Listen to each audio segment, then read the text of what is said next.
Hello everyone, welcome to my channel Technical with SK. Myself Sumit Kumar Srivastava, and today we are going to discuss about second law of thermodynamics. So let's start the topic. So second law of thermodynamics, also called qualitative law or law of degradation of energy or directional law. तो second law of thermodynamic को ये qualitative या law of degradation of energy कहते क्यों हैं, ये तो आगे स्टेटमेंट पढ़ने पे ही समझ आएगा। लेकिन इसके पहले एक और चीज़ देख लेते हैं, क्वांटिटेटिव लॉ। तो क्वांटिटेटिव लॉ किसे कहते हैं? फर्स्ट लॉ ऑफ थर्मोडायनेमिक को। क्यों कहते हैं? इसके स्टेटमेंट में energy can neither be created not destroyed but it can change from one form of energy to another form. तो यहाँ पर क्या बात कर रहे हैं कि जो एनर्जी होती है उसको ना ही बना सकते हैं ना मिटा सकते हैं, इसका सिर्फ क्या हो सकता है, कन्वर्जन हो सकता है एक फॉर्म से दूसरे फॉर्म में। तो यहाँ पर ओवरऑल क्या है, सिर्फ क्वांटिटी की बात कर रहे हैं कि एक फॉर्म से दूसरे फॉर्म को एनर्जी को चेंज किया जा सकता है। तो इसलिए क्या होता है, जो फर्स्ट लॉ ऑफ थर्मोडायनेमिक होता है इसे कहते हैं क्वांटिटेटिव लॉ। अब आते हैं सेकेंड लॉ में। तो सेकेंड लॉ में जाने के पहले एक और चीज देख लेते हैं, thermal reservoir. So it is a reservoir of infinite heat capacity. मतलब क्या है, रिजर्वायर जिसकी हीट कैपेसिटी हो इन्फिनाइट, इसमें जितना भी आप हीट ऐड करें या जितना भी हीट इससे रिजेक्ट हो, ओवरऑल क्या है, हीट कैपेसिटी इसकी क्या रहेगी, इन्फिनाइट बनी रहेगी। तो ये दो काइंड के हैं, फर्स्ट है सोर्स, दूसरा है सिंक। सोर्स किसे कहेंगे? Supplies of heat energy without affecting its temperature. मतलब क्या है इसमें, थर्मल रिजर्वायर जिसमें से क्या हो रहा है, कंटिन्यूसली हीट सप्लाई हो रहा है, लेकिन जो उसका टेम्परेचर है कांस्टेंट बना हुआ है। सपोज 370 केल्विन है तो थ्रू आउट 370 केल्विन बना हुआ है। सिंक क्या है? Absorb of heat energy without affecting इस टेम्परेचर। तो सिंक के केस में क्या हो रहा है, जो थर्मल रिजर्वायर है जो कंटिन्यूसली हीट क्या कर रहा है, एब्जॉर्ब कर रहा है, हीट उसमें ऐड हो रहा है, लेकिन उसका टेम्परेचर तब भी क्या है, कांस्टेंट बना हुआ है। तो वो क्या होगा, थर्मल रिजर्वायर क्या होगा, वो सिंक होगा। आगे बढ़ते हैं। पहला स्टेटमेंट है Kelvin Planck statement. So it is impossible to construct a device which operates in a cycle, produces work continuously while interacting with single thermal reservoir। तो ये केल्विन प्लैंक स्टेटमेंट बता क्या रहा है कि ऐसा कोई भी डिवाइस पॉसिबल नहीं है जो सिंगल थर्मल रिजर्वायर से इंटरेक्ट करते हुए आपको वर्क दे सके या वर्क प्रोड्यूस कर सके। इसके लिए दो रिजर्वायर का होना जरूरी है। अब क्यों जरूरी है देखते हैं।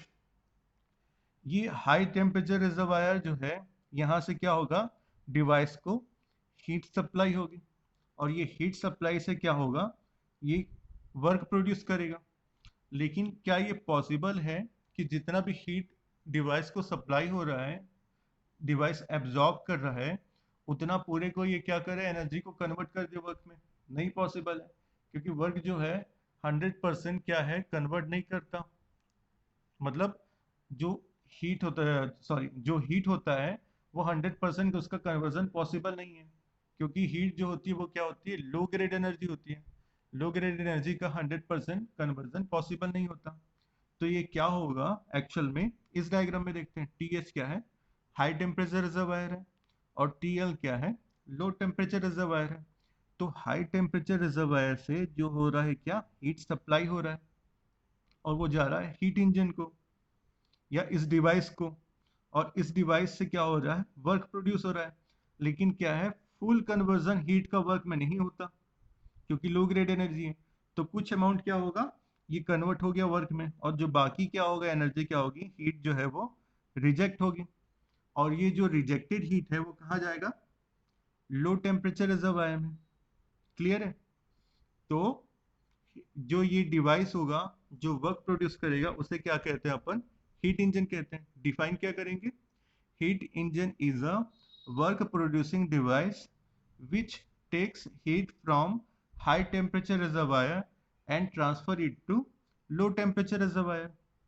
क्लियर है? अब इसका इफिशिएंसी देख लेते हैं। इफिशिएंसी क्या होता है, आउटपुट अपॉन इनपुट। तो इसमें आउटपुट क्या है, वर्क प्रोड्यूस कर रहा है, तो वर्क इसमें क्या होगा, आउटपुट होगा। और इनपुट क्या हो रहा है डिवाइस में, जो हीट सप्लाई हो रहा है हाई टेम्परेचर रिजर्वायर से। तो ओवरऑल फॉर्मूला क्या आया, Q net by Q S. Clear है। अब अपन देखते हैं इस डिवाइस में यहां पर क्या हो रहा है, ऐड हो रहा है, और डिवाइस से क्या हो रहा है, वर्क मिल रहा है और क्यू आर रिजेक्ट हो रहा है। तो ओवरऑल अपन इक्वेशन लिखे तो क्या होगा, Q S is equal to W plus Q R, और डब्ल्यू क्या हो जाएगा, Q S minus Q R हो जाएगा। क्लियर है। तो इसी से अपन ने क्या लिखा, W net is equal to क्या होता है, Q S minus Q R. तो वहां से की इक्वेशन आ गया, eta is equal to Q S minus Q R by Q S. तो ओवरऑल क्या हुआ, 1 minus Q R by Q S हो गया। Q क्या होता है, डायरेक्टली प्रोपोर्शनल टू T होता है। हमें पता है formula, Q is equal to क्या होता है, MCP डेल T और MCV डेल T। दोनों ही केस में क्या होगा, Q directly proportional to T होता है। तो उसके हिसाब से अपन क्या लिख सकते हैं, eta is equal to 1 minus TL by TH। TL क्या है, low temperature reservoir, low temperature है, और TH क्या है, हाई टेम्परेचर रिजर्वायर का। आगे बढ़ते हैं। अगला है Clausius statement. So it is impossible to construct a device which operate in a cycle, transfer heat from low temperature reservoir to high temperature reservoir without consuming any other form of energy. तो Clausius statement में क्या बोल रहा है, इस diagram से समझते हैं। यहाँ पर W इज इक्वल टू 0 लग रहा है, मतलब क्या है, यहाँ पर कोई वर्क नहीं लग रहा है। तो लो टेम्परेचर रिजर्वायर से हाई टेम्परेचर रिजर्वायर में हीट का ट्रांसमिशन पॉसिबल नहीं है अगर डिवाइस में क्या है, कोई भी अदर फॉर्म ऑफ एनर्जी, जैसे कि वर्क जो है इस पे इनपुट ना दिया जाए। मतलब लो टेम्परेचर रिजर्वायर से हाई टेम्परेचर रिजर्वायर में हीट का ट्रांसमिशन तभी पॉसिबल है जिसमें आप इसमें डिवाइस में वर्क इनपुट दें। Without work input low temperature से हाई टेम्परेचर में हीट का ट्रांसमिशन पॉसिबल नहीं है। यही है अपना क्लॉसियस स्टेटमेंट। क्लियर है। आगे बढ़ते हैं।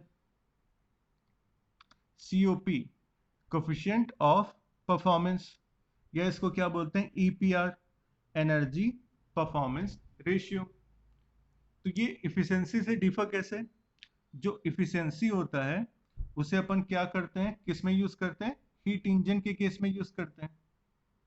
और जो COP है वो किसके केस में यूज करते हैं, हीट पंप और रेफ्रिजरेटर के केस में। दोनों ही क्या है, आउटपुट अपॉन इनपुट है। लेकिन जो इफिशिएंसी की जो वैल्यू होती है वो क्या होती है, एक से कम होती है, क्योंकि 100% इफिशिएंसी नहीं होती, एक से कम ही होती है। और जो COP की वैल्यू मोस्ट प्रोबेबली क्या होती है, एक से ऊपर होती है। तो COP क्या है, it is defined as ratio of desired effect upon work input. Desire effect और वर्क इनपुट का जो रेशियो होता है उसे ही अपन क्या कहते हैं, COP कहते हैं। तो ये पहला डायग्राम देख लेते हैं। इस डायग्राम में TH क्या है, हाई टेम्परेचर है कहाँ का, रिजर्वायर का, थर्मल रिजर्वायर का। और ये लोअर टेम्परेचर रिजर्वायर का टेम्परेचर है TL। तो जैसा कि स्टेटमेंट में था, लो टेम्परेचर रिजर्वायर से हाई टेम्परेचर रिजर्वायर में जब हीट का ट्रांसमिशन होगा तो ये कब पॉसिबल है, जब डिवाइस पे वर्क दिया जाए, वर्क इनपुट हो। तो हीट पंप कब का केस होगा, इसे डिफाइन क्या करेंगे, heat pump is a work absorbing device which takes heat from low temperature reservoir and transfer it to high temperature reservoir to produce a desired effect on high temperature side. For example, अगर अपन को किसी room में या किसी chamber में temperature बढ़ाना होगा या टेम्परेचर या हीट बढ़ाना होगा, तो उस केस में अपन क्या यूज करेंगे, हीट पंप यूज करेंगे।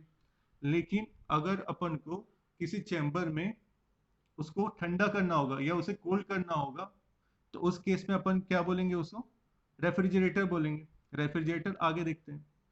तो COP ऑफ हीट पंप क्या होगा, Dzire effect upon work input. TL से क्या हो रहा है, यहां से QL जो लोअर हीट है वो लेकर रही है, हीट पंप में जा रही है। और हीट पंप में क्या हो रहा है, वर्क इनपुट हो रहा है, तभी अपन को क्या होगा, क्यू एच मिलेगा। तो क्यू एच क्या है, हमारा डिजायर इफेक्ट है, तो Q H upon Q in. Clear है? सीओपी क्या होगा, Dzire effect upon work input, मतलब Q H by Q in. Q in क्या है, वर्क इनपुट। तो ओवरऑल क्या होगा, Q L plus W in is equal to Q H, और डब्ल्यू इन क्या होता है, Q H minus Q L. तो ओवरऑल अपन क्या लिख सकते हैं, COP of heat pump is equal to Q H upon Q H minus Q L, जो कि इक्वल टू किसके होगा, T H upon T H minus T L, क्योंकि क्यू क्या होता है, डायरेक्टली प्रोपोर्शनल टू टी होता है। आगे बढ़ते हैं, आगे क्या है, दूसरा डायग्राम। इस डायग्राम में क्या होता है, यहाँ पर डिवाइस को क्या नाम दिया है, आर। आर मतलब क्या है, रेफ्रिजरेटर। तो इसमें भी क्या है, प्रोसेस सेम है। यहाँ पर भी क्या है, लो टेम्परेचर रिजर्वायर से हाई टेम्परेचर रिजर्वायर में हीट का ट्रांसमिशन तभी पॉसिबल है जब डिवाइस में वर्क इनपुट हो। लेकिन इसमें डिजायर इफेक्ट क्या है, इसमें डिजायर इफेक्ट क्या है, लोअर हीट। क्लियर है? तो अपन यहाँ पर क्या बोल रहे हैं, जो लोअर टेम्परेचर रिजर्वायर है, यहाँ से क्यूएल हीट जो है वो क्या हो रही है, डिवाइस के थ्रू एब्जॉर्ब हो रही है। कब एब्जॉर्ब हो रही है, जब इसमें वर्क इनपुट दिया जा रहा है डिवाइस में, और अपन को क्या मिल रहा है, क्यू एच, जो क्या हो रहा है, डिवाइस से रिजेक्ट हो रहा है और कहाँ जा रहा है, हाई टेम्परेचर रिजर्वायर में जा रहा है। तो सीओपी ऑफ रेफ्रिजरेटर क्या होगा, Dzire effect upon work input. यहाँ डिजायर इफेक्ट क्या है, क्यूएल, और वर्क इनपुट डब्ल्यू इन। तो ओवरऑल सीओपी ऑफ रेफ्रिजरेटर क्या फॉर्मूला होगा, Q L upon Q H minus Q L. इसको क्या बोलेंगे, is equal to T L upon T H minus T L, क्योंकि क्यू क्या होता है, डायरेक्टली प्रोपोर्शनल टू टी होता है। तो रेफ्रिजरेटर को डिफाइन करेंगे तो क्या बोलेंगे, refrigerator is a work absorbing device which takes heat from low temperature reservoir and transfer it to high temperature reservoir to produce desired effect on lower temperature side। Clear है? फिर नीचे statement देखते हैं, Kelvin Planck statement provides the concept of work producing device that is heat engine, and Clausius statement provides concept of work absorbing device that is heat pump and refrigerator. तो overall क्या है, heat engine जो है वो क्या है, work producing device है, वो वर्क क्या दे रहा है। और जो अपना हीट पंप और रेफ्रिजरेटर वो क्या है, वर्क एब्जॉर्बिंग डिवाइस है, इसमें क्या है, वर्क इनपुट देना पड़ता है। क्लियर है? आगे देखते हैं, आगे क्या है, relationship between COP of HP heat pump and refrigerator. So 1 plus COP of refrigerator, 1 plus COP of refrigerator, COP of refrigerator क्या होता है, T L upon T H minus T L. तो ओवरऑल क्या होगा, T H minus T L plus T L upon T H minus T L. T L क्या है, cancel हो गया, तो ओवरऑल क्या है, T H minus T L, जो कि क्या होता है, सीओपी ऑफ हीट पंप होता है। तो ओवरऑल हमारे पास रिलेशनशिप क्या आया, सीओपी ऑफ हीट पंप क्या होता है, 1 प्लस सीओपी ऑफ रेफ्रिजरेटर, ये रिलेशन आया। तो इसके साथ हमारा आज का टॉपिक यहाँ पर कंप्लीट होता है। Thank you.